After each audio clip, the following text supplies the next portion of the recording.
शुरुआत में अर्जुन सिंह जी आपके साथ ही करना चाहूंगी।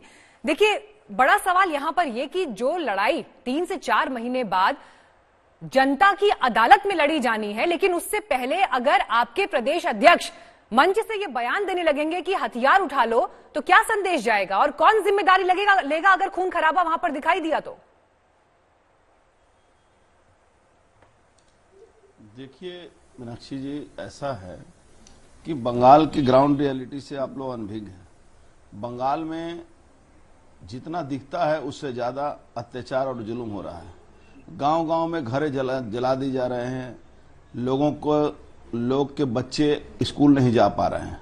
हमारे प्रदेश अध्यक्ष ने इस परिप्रेक्षित में कहा है कि रोज जहां हत्या हो रही है, पुलिस मूक दर्शक बनकर तमाशा देख रही है, एडमिनिस्ट्रेशन फेलियर हो चुका है और पुलिस प्रशासन कोई एक्शन नहीं ले रहा है। परिवार के लोग जाते हैं तो एफआईआर नहीं ली जाती है, महिलाओं पर अत्याचार होता है उसका एफआईआर नहीं ली जाती है। तो उन्होंने उसी परिप्रेक्षित में कहा है कि भाई आप बचने के लिए, भारत के कानून में एकदम है कि हम सेल्फ डिफेंस में अपने आप को बचाएं।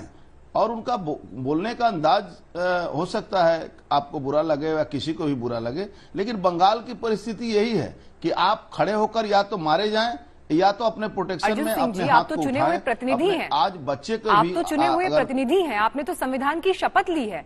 कम से कम आपसे मैं ऐसे स्टेटमेंट की उम्मीद करूंगी कि अगर इतने बड़े नेता जो बंगाल में प्रदेश अध्यक्ष हैं, वो मंच से ऐसे उकसाने वाले बयान अगर देंगे तो क्या असर जाएगा इसका? देखिए संविधान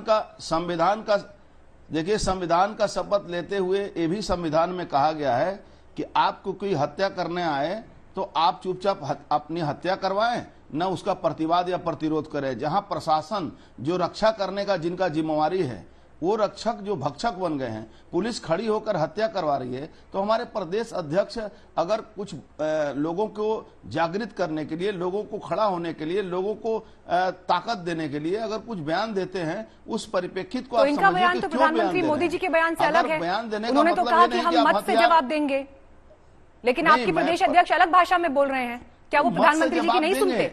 सुनिए, मत से जवाब दे, मैं बात बता रहा हूं, मत से जवाब देंगे, सही बात है, गणतंत्र में इसका कोई जगह नहीं है। लेकिन गणतंत्र में क्या इसका जगह है कि सरकार हत्या करवाए और पब्लिक चुपचाप तमाशा देखे?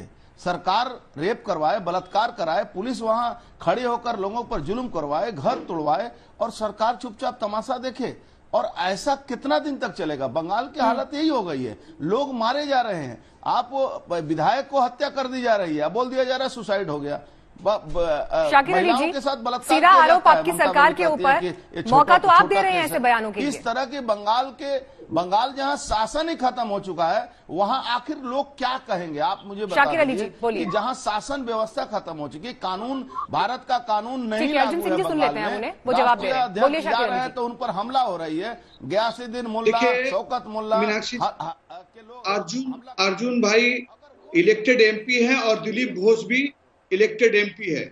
आपने बहुत अच्छा हमारे प्रश्न का उत्तर, उनका प्रश्न का उत्तर आपने ही दे दिया कि एक संविधान के रक्षक अगर इस तरह का बात करेंगे कि मार दो, काट दो, हथियार उठा लो, तो इससे बंगाल का कल्चर और बंगाल की जनता इसको किस रूप से ले रही है ये उनको पता है। और सबसे बड़ी बात है कि आप वो बोल रहे हैं कि आज बंगाल में जो इस तरह का बात हो रही है, सिर्फ यहाँ तक ही नहीं है, नोबेल अवार्ड पाने वाले रविंद्रनाथ टैगोर की धरती को भी राजनीतिकरण किया जा रहा है और अमर्त्य सेन जो नोबेल अवार्ड याफ्ता हैं, उनको भी जमीन चोर और जमीन माफिया तक के दिलीप घोष ने कहा है। तो बंगाल की जनता अपने अमर्त्य सेन को गर्व महसूस करते हैं कि उनके इस तरह के बड़े व्यक्ति बंगाल में रहते हैं, वो भी शांति निकेतन में रहते हैं।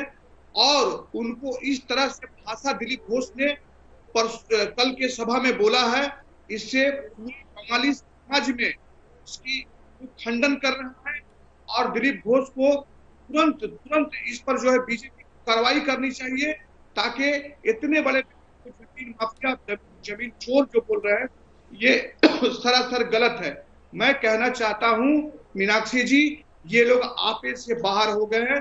ये लोग जानते हैं कि बंगाल में हमारी राजनीतिक जमीन तैयार नहीं हो पा रही है, न इनके पास चेहरा है। नहीं, लेकिन वो ऐसा क्यों बोल रहे हैं शाकिर अली जी? इस पर भी तो नजर डालनी पड़ेगी ना। बीजेपी के अगर बड़े नेता पश्चिम बंगाल में कदम रखते हैं, बड़े नेताओं में मैं नाम ले रही हूं दिलीप घोष का, जेपी नड्डा का, कैलाश विजयवर्गीय का, अगर उनके ऊपर हमला हो जाता है और आपकी सरकार में वहां पर यह हमला होता है, इस हमले को रोक पाने के लिए जो सुरक्षा दी जानी चाहिए थी वो नहीं मिलती है, जो एक्शन लिया जाना चाहिए था वो नहीं होता है, तो सवाल तो उठेंगे ना सर? नहीं, जरूर। अब देखिए, हमारे कहने का मतलब वो सवाल उठाए ना, लेकिन उसके लिए पुलिस है, जांच कमेटी है, आपको पुलिस है जांच कमेटी के द्वारा गुजरना होगा, देखना होगा कि ये जो पत्थरबाजी हुआ था इसका कैसे पत्थरबाजी पुलिस ही तो कर रही है। नहीं, यही तो वो सवाल उठा रहे हैं ना शाकिर अली जी। शाकिर अली जी यही सवाल उठा रहे हैं वो, यही सवाल उठा रहे हैं वो कि पुलिस अपने तरीके से ठीक तरीके से काम नहीं कर रही है। और सवाल इसलिए भी कि आप लोग तो राज्यपाल तक पर सवाल उठा रहे हैं, आप तो उनकी इंटेग्रिटी पर सवाल उठा रहे हैं। आपके नेता तो जा रहे हैं ना राष्ट्रपति के पास कि उनको हटा दीजिए बंगाल से। हाँ, गए हैं, 5 सांसद गए हैं, लिखित रिटर्न दिए, लेकिन राज्यपाल जो साल भर से उनको यहाँ पर भेजा गया है राजनीति करने के लिए। लेकिन क्यों बोलना पड़ रहा है राज्यपाल को ये सब? क्यों राज्यपाल को स्टेटमेंट इस तरह के देने पड़ रहे हैं? अगर वो ये कह रहे हैं कि सरकार अपनी भूमिका नहीं निभाएगी तो फिर मैं उनको उनके दायित्व की याद दिलाऊंगा, तो क्या गलत कह दिया उन्होंने ऐसा? राज्यपाल का भी दिलीप घोष से ज्यादा दिमाग खराब हो गया है। वो राजनीतिकरण कर रहे हैं और वो बोल रहे हैं कि बंगाल में चुनाव का जिम्मेदारी उनका है। क्या राज्यपाल के लिए आपको ऐसी भाषा का इस्तेमाल करना चाहिए सर? नहीं, एक संवैधानिक पद। देखिए सर, समझिए, आरोप यही है आपकी सरकार के ऊपर कि देश में जो एक संघीय ढांचा है, आप तो उस संघीय ढांचे पर ही विश्वास नहीं कर रहे हैं। आरोप यही लग रहा है कि आप उस संघीय ढांचे पर ही विश्वास नहीं कर रहे हैं। दिमाग खराब हो गया है, दिमाग तो आप लोगों का खराब हो गया। केंद्र और राज्य को जो सामंजस्य बिठाकर काम करना चाहिए वो नहीं है पश्चिम बंगाल में।